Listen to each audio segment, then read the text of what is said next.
সুপ্রিয় দর্শক, সাজ্জাদ কাদেরের শুভেচ্ছা নিন। কথা বলতে চাই, পশ্চিমবঙ্গে সর্বশেষ বিধানসভা নির্বাচন হয়ে গেল। নির্বাচনের আগে পরিস্থিতি একটু চিন্তা করুন যে সেখানে 91 লক্ষ ভোটার বাদ দেওয়া হয়েছে। বাংলাদেশের জন্য কি বড় নিরাপত্তা ঝুঁকি হিসেবে কাজ করবে এটি? আমার এই মুহূর্তে পৃথিবীর ইতিহাসে সবচেয়ে বড় দেশান্তরী 1947 সালের দেশ বিভাগের কথা মনে পড়ছে, যেখানে আনুমানিক প্রায় 1,45,00,000 মানুষ তাদের ভিটামাটি ছেড়ে সীমান্তে অতিক্রম করেছিল, এপার থেকে ওপার, ওপার থেকে এপার।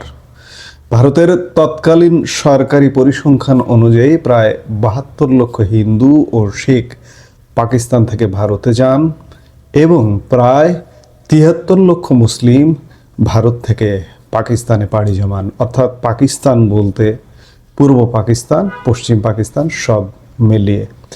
এবং এই যে দেশভাগের সময় যে হানাহানি সহিংসতার ঘটনা ঘটেছিল, প্রাণহানির সঠিক সংখ্যা ঐতিহাসিক এক এক রকম তথ্য দেন, তবে ধারণা করা হয় এই দেশভাগের কয়েক বছরে 2 থেকে 20 লক্ষ মানুষ প্রাণ হারিয়েছিল। আজকে কেন মনে পড়ছে? পশ্চিমবঙ্গ বিধানসভা নির্বাচন পূর্ব সময়ে শুধুমাত্র অনুপ্রবেশ ইস্যু। কোন অনুপ্রবেশ? বাংলাদেশি অনুপ্রবেশ ইস্যুকে কেন্দ্র করে ভোটার তালিকায় একটা ব্যাপক সংশোধন করা হয়েছিল। আপনাদের মনে আছে SIR এর কথা? বিশেষ নিবিড় সংশোধনের মাধ্যমে 91 লক্ষ ভোটার তালিকা থেকে বাদ দেওয়া হয়েছে। এরা কারা? এদেরকে ওই যে আমি শুরুতেই বললাম যে অনুপ্রবেশকারী ইস্যুতে বিষয়টাকে কিন্তু খুব হালকা করে দেখার কোনো কারণ নেই। এটি শুধু ভোট অলরেডি হয়ে গেছে, বিজেপি সরকার গঠন করেছে, এটি ভোটের মধ্যেই কিন্তু সীমাবদ্ধ নয়। পশ্চিমবঙ্গের রাজনীতিতে এটি একটি অভাবনীয় তোলপাড়। সাম্প্রতিক বিধানসভা নির্বাচনের আগে পরিচালিত স্পেশাল ইন্টেন্সিভ রিভিশন বা SIR প্রক্রিয়ায় প্রায় 90 লাখ ভোটারের নাম তালিকা থেকে বাদ দেওয়া হয়েছে। এই বিপুল সংখ্যক মানুষের ভোটাধিকার হারানো কি কেবল ভারতের অভ্যন্তরীণ রাজনীতি, নাকি এর নেপথ্যে লুকিয়ে আছে বাংলাদেশের জন্য বড় কোনো নিরাপত্তা ঝুঁকি? আপনারা ইতিমধ্যেই ভারতীয় পররাষ্ট্র মন্ত্রণালয়ের পক্ষ থেকে বিবৃতি পেয়েছেন যে ভারত অবৈধ অনুপ্রবেশকারীদের পুশব্যাক করবে। অর্থাৎ অবৈধভাবে যারা সেখানে বসবাস করছে তাদের ভারত ছাড়তেই হবে। পশ্চিমবঙ্গের মোট ভোটারের 12%, অর্থাৎ 91 লাখ মানুষের নাম ভোটার তালিকা থেকে মুছে ফেলা হয়েছে। ভারতের গণতান্ত্রিক ইতিহাসে এটি একটি বিরল এবং বিতর্কিত ঘটনা। নির্বাচনের আগে বিজেপির শীর্ষ নেতারা এই উদ্যোগকে অবৈধ বাংলাদেশি অনুপ্রবেশকারী শনাক্তের একটি অংশ হিসেবে প্রচার করেছেন। অন্যদিকে তৃণমূল কংগ্রেস সহ বিরোধীদের দাবি এটি ছিল পরিকল্পিতভাবে ভোটাধিকার হরণের একটি কৌশল। নির্বাচনের ফলাফলে এর প্রভাব ছিল স্পষ্ট। তথ্য বলছে মুসলিম অধ্যুষিত জেলাগুলোতে ভোটার বাদ পড়ার হার ছিল অস্বাভাবিক। বিশেষ করে মুর্শিদাবাদে 4.5 লাখের বেশি নাম বাদ গেছে। এছাড়া উত্তর 24 পরগনা এবং মালদাতেও এই চিত্র দেখা গেছে। বিশ্লেষকদের মতে এই পরিবর্তন রাজনৈতিক ভারসাম্য পুরোপুরি বদলে দিয়েছে। প্রশ্ন উঠছে যে এই বিতর্কের শেষ কোথায়? বিশ্লেষকদের মতে নির্বাচনী প্রচারণায় বিজেপি নেতারা যে ধরনের রেটরিক বা রাজনৈতিক বয়ান তৈরি করেছিলেন তা যদি ক্ষমতায় আসার পরও বজায় থাকে তবে তা বাংলাদেশের জন্য গভীর নিরাপত্তা ঝুঁকি তৈরি করতে পারে। এ বিষয়ে বাংলাদেশি গণমাধ্যম বণিক বার্তা কয়েকদিন আগে একটি স্টোরি করেছে। সেই স্টোরিতে foundation for strategic and development স্টাডিজের চেয়ারম্যান মেজর জেনারেল অবসরপ্রাপ্ত ফজলে এলাহি আকবর স্পষ্টভাবে বলেছেন, ফজলে এলাহি আকবর বিএনপির রাজনীতির সঙ্গে জড়িত। পশ্চিমবঙ্গে এখন বিজেপির নিয়ন্ত্রণে, বাংলাদেশের দীর্ঘ সীমান্তের বড় অংশ এখন তাদের অধীনে। তাদের বক্তব্যে বারবার পুশিন বা অবৈধ বাংলাদেশি শব্দগুলো উঠে আসে। ফলে বাংলাদেশকে এখন অত্যন্ত সতর্ক থাকতে হবে। যদিও ভারত দাবি করছে তারা সুসম্পর্ক চায়, কিন্তু 91 লাখের মতো বিশাল সংখ্যার ভোটার বাদ পড়া কোনো সাধারণ ঘটনা নয়। অনেকের মতে এটি মমতা বন্দ্যোপাধ্যায়কে ঠেকাতে একটি রাজনৈতিক কৌশল হিসেবে ব্যবহৃত হয়েছে। ভারতের উত্তর পূর্বাঞ্চলীয় রাজ্য আসামের এনআরসি বা নাগরিকত্ব তালিকার অভিজ্ঞতার কথা আমাদের সবার মনে আছে। সাবেক রাষ্ট্রদূত এম হুমায়ুন কবির মনে করেন, পশ্চিমবঙ্গের নতুন সরকার যদি আসামের মতো এনআরসি প্রক্রিয়া শুরু করে তবে এই পরিস্থিতি জটিল হবে। বর্তমানে বাদ পড়া ভোটারদের আপিল করার সুযোগ রয়েছে এবং অনেকে ভোটাধিকার ফিরেও পাচ্ছেন। তবে কঠোর নাগরিক যাচাইয়ের উদ্যোগ নিলে পশ্চিমবঙ্গে সামাজিক ও রাজনৈতিক সংঘাত অনিবার্য হতে পারে, যার আঁচ এসে লাগবে বাংলাদেশেও।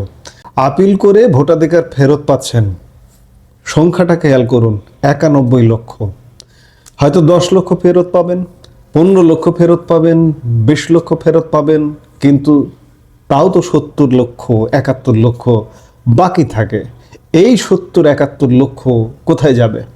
তারা কি বাংলাদেশি অনুপ্রবেশকারী হিসেবে তারা কি পুশব্যাকের শিকার হবেন?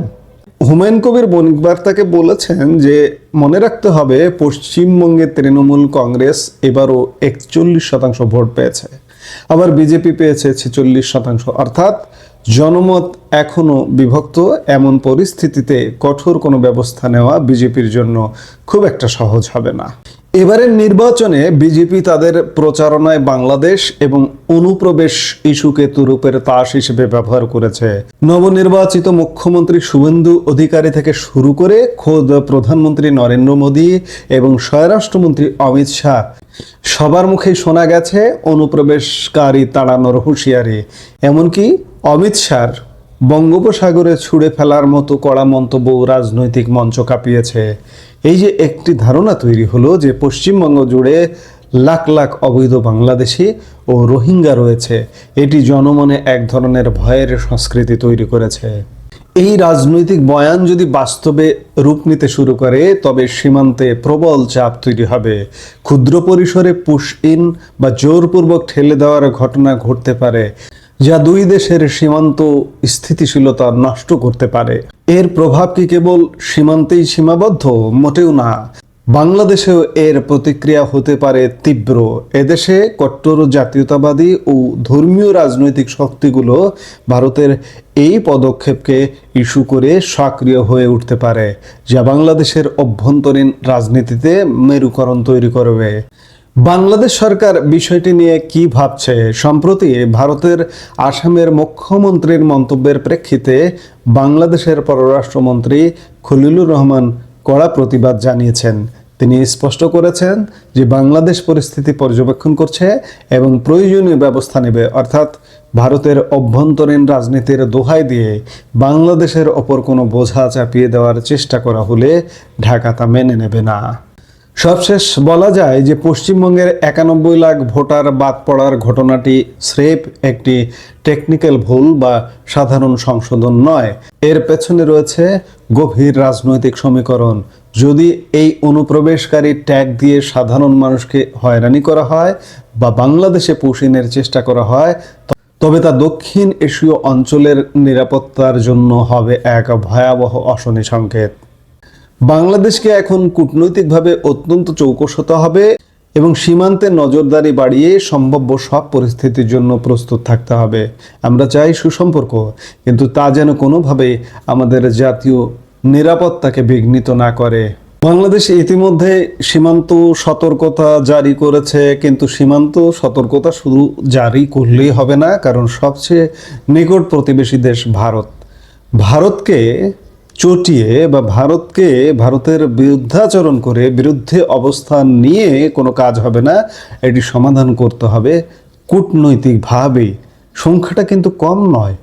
91 লক্ষ অনুপ্রবেশ ইস্যুতে তারা এসআইআর এর মাধ্যমে ভোটার তালিকা থেকে বাদ দিয়েছে। এটি কিন্তু ভাববার বিষয়। আমি বললাম যে ভোটাধিকার ফিরে পেল, সেটা কত হতে পারে, কিন্তু বাকি তাও তো বিশাল একটা অংশ। এই জন্যই বললাম যে আমার দেশ বিভাগের কথা মনে পড়ে যায়। পৃথিবীর ইতিহাসে সর্ববৃহৎ দেশান্তরী, এত বড় দেশান্তরী পৃথিবীতে আর কখনো হয়নি। প্রায় 1.5 কোটি মানুষ এপার থেকে ওপার, ওপার থেকে এপার এসছে। আবার কি সেই পরিস্থিতি তৈরি হবে কিনা, এটি কিন্তু ভাববার বিষয়। বিষয়টাকে হালকা করে দেখবার কোনো সুযোগ নেই। বাংলাদেশ যদি কূটনৈতিকভাবে এটা ফেস করতে ব্যর্থ হয়, কিংবা বাংলাদেশ যদি ভারতের সাথে সম্পর্ক খারাপ করে, তাহলে পরিণাম বাংলাদেশের ভালো হবে না। কয়েকদিন আগে আপনার আসামের মুখ্যমন্ত্রী হেমন্ত বিশ্ব শর্মার কথা আপনাদের মনে আছে, যে ভারত বাংলাদেশ সম্পর্ক খারাপ থাকুক, ভালো যাতে না হয়, তাহলে তাদের পুশব্যাক করা সহজ হয়। সেই কথা ধরে বাংলাদেশ যদি ভারতের সাথে সম্পর্ক খারাপ রাখে, তাহলে কিন্তু আমাদের এমনি আমরা রোহিঙ্গা চাপে চিরে চ্যাপ্টা হয়ে আছি। এদিকে যদি ভারত থেকে পুশব্যাক হয় সমানে, বেশি না, এখানে 70 লক্ষ 50 লক্ষ না, 10-20 লাখ পুশব্যাক হলে বাংলাদেশের ভারসাম্য মারাত্মকভাবে বিঘ্ন হবে, এতে কোনো সন্দেহ নাই। আমরা প্রত্যাশা করব বাংলাদেশ সরকার এমন কোনো কাজ করবে না, এবং ভারত সরকারের কাছেও প্রত্যাশা থাকবে যে বাংলাদেশের জন্য এমন কোনো চাপের কাজ করবে না যে বাংলাদেশ ক্ষতিগ্রস্ত হয়। এখন দেখার বিষয় সামনে কি ঘটে, আমরা নিশ্চয়ই দেখব। এই মুহূর্তে এ পর্যন্তই। সবাই ভালো থাকুন, সুস্থ থাকুন। আমাদের ভিডিওগুলো নিয়মিত পেতে সাবস্ক্রাইব করুন Sajjad Kadir and the legends YouTube channel, এবং লাইক, কমেন্ট, শেয়ার করে সাথে থাকুন।